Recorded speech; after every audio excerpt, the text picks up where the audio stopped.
Le Seigneur sauve son peuple, le reste d'Israël, nous dit la prophétie de Jérémie dans la première lecture de ce jour. C'est une vision de grande joie du retour de l'exil babylonien, faisant la joie de tous, sans exclure les souffrants comme les aveugles et les boiteux. Et cette vision se concrétise aussi dans l'évangile de ce jour, lorsque nous voyons Bartimée, l'aveugle de Jéricho, qui recouvre la vue par sa foi en Jésus-Christ. Il ne se laisse pas intimider par ceux qui lui demandent de se taire. Il continue à crier fort en sollicitant la miséricorde du Christ et bondit pour aller à sa rencontre afin d'être guéri de sa cécité, puis suit Jésus.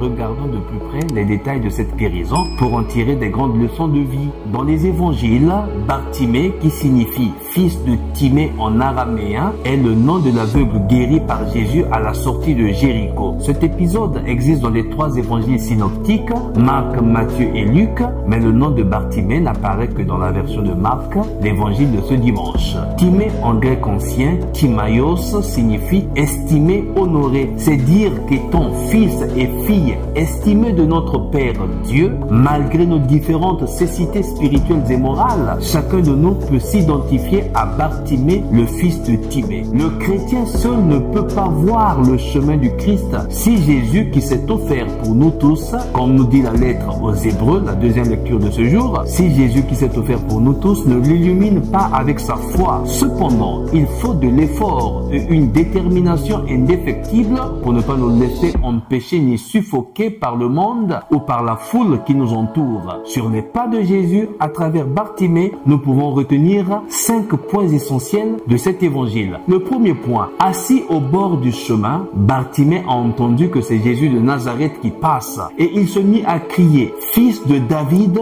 aie pitié de moi ». Les gens qui voient normalement ont vu Jésus de Nazareth, mais lui qui ne voit pas, étant aveugle, a vu en Jésus le fils de David, évoquant par conséquent, par ce nom, les origines messianiques de Jésus. En appelant Jésus avec ce nom spécial, fils de David, il ne pouvait qu'attirer l'attention de Jésus. Et nous, comment appelons-nous Dieu? Comment voyons-nous Jésus? Le deuxième point, Bartimée criait plus fort pour se faire entendre, car face à la dernière chance de notre vie, il faut mobiliser toutes les énergies pour se faire entendre. Alors que les gens qui suivent Jésus l'en empêchent, le rabrouent pour le faire taire, nous dit l'évangile, Bartimée crie de plus belle « Jésus, fils de David, aie pitié de moi ». Jésus s'arrêta et le fit appeler. À ce stade, les mêmes personnes qui le faisaient taire lui disent à l'instant même « Confiance, lève-toi, il t'appelle ». Faisons donc très attention quand nous voulons vraiment quelque chose et sommes convaincus de l'obtenir malgré les obstacles extérieurs. Nous ne devons jamais nous arrêter, nous laisser effrayer ou être réduits au silence. La foule change souvent. La foule est comme un troupeau de moutons. Les gens qui nous entourent changent souvent. Une seule personne peut avoir raison face à une foule manipulée pour finalement la changer de la foule au peuple à un groupe de gens raisonnables. Le troisième point, Bartimée se lève, jette son manteau, bondit et va vers Jésus. La foule constituait pour lui un obstacle extérieur. Cependant, Bartimée se rend compte qu'il avait un autre obstacle, peut-être intérieur, mais en tout cas lié à lui-même. Le manteau. Du manteau qu'il a enveloppé jusqu'à présent, il n'en a plus besoin. Il jette ce manteau pour s'offrir à Jésus tel qu'il est. Que signifie ce manteau? Quelle est l'image de ce manteau? Le manteau est en moi, créé par ton esprit pour avoir le contrôle de la situation. Cet orgueil, cet esprit qui nous pousse toujours à avoir le contrôle de la situation suite à la peur ou à l'illusion d'un avenir incertain. Jeter le manteau, c'est se dépouiller de sécurités et habitudes inhibitrices à la vraie liberté. Les opinions et les barrières mentales qui nous bloquent la vue et nous empêchent d'être un avec Dieu. Le fait de jeter le manteau est une lumière nouvelle. Le fait de jeter le manteau est une affaire extrêmement sérieuse parce qu'il concède le réveil, engage le pas vers la vie et la lumière nouvelle. Jésus, au-delà du manteau, te voit et t'aime tel que tu es. Il voit ta véritable âme et nature, la meilleure partie cachée de ta vie, la beauté de ton esprit, l'œuvre créative de Dieu le Père mise en toi depuis la création du monde. Le quatrième point que nous pouvons retenir de cet évangile, c'est que Jésus demande à Bartimée, comme à chacun et chacune de nous, que veux-tu que je fasse pour toi? À une question très importante comme celle-ci, il faut aussi une réponse sûre et certaine. Rabouni, maître, que je retrouve la vue. Bartimée pouvait demander de l'argent comme d'habitude parce qu'il était mendiant, mais il demande la chose la plus importante de sa vie. Il demande une chose très importante par rapport à cette question, la vue,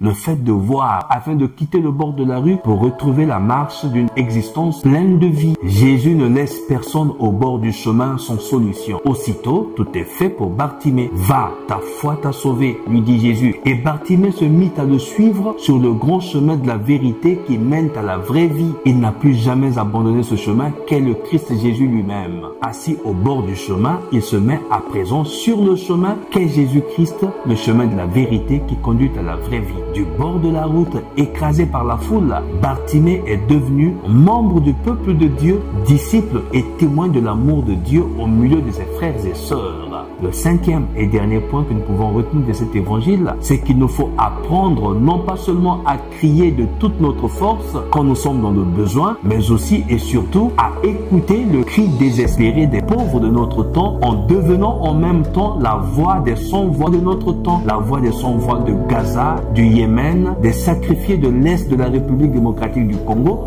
du Liban, des immigrés et des réfugiés, des femmes violées, des enfants abandonnés, des orphelins, des retraités maltraités de nos pays, des peuples écrasés et spoliés par la dictature. Il nous faut être la voix des sans-voix, car il y a des gens qui ne savent même plus crier parce que la souffrance est trop grande et n'ont même plus de force pour pouvoir crier. À un lieu d'accident par exemple, le plus grand souffrance n'est pas forcément celui qui crie et appelle au secours, mais parfois celui qui est silencieux parce qu'il n'a même plus la force pour crier, tellement écrasé par la douleur, par le poids de la souffrance. Soyons attentifs aux couches sociales les plus défavorisées de notre temps, de notre vie, de notre monde. Mettons-nous au service de ceux qui souffrent dans leur corps et dans leur esprit afin qu'ils ne s'enferment pas de plus belle sous le poids de la douleur, mais qu'ils trouvent en Dieu l'espérance d'une ouverture à la vie dans la foi et la charité des gens qui les entourent. Que notre attention compatissante envers les autres soit le signe de l'amour du Christ qui prend soin de chaque membre de son corps qui souffre. Que la leçon de vie que nous donne Bartimée dans l'évangile de ce jour nous titille et nous réveille de notre somnolence afin que nous puissions quitter nos ornières de commodité pour aller à la rencontre de toutes celles et ceux qui ont besoin de notre secours, pour écouter la voix des sans-voix, pour être aussi la voix des sans-voix afin de changer notre monde en commençant par notre petit monde le plus immédiat. Les Bartimées sont nombreux au bord de la route mais qui ont besoin de notre attention pour les sortir de là. Nous-mêmes aussi, nous avons des souffrances écrasées par le poids de la maladie, par le poids de la solitude et la discrimination. Crions avec toutes nos forces et nos dernières énergies afin de sortir de notre situation de précarité, de maladie et de solitude.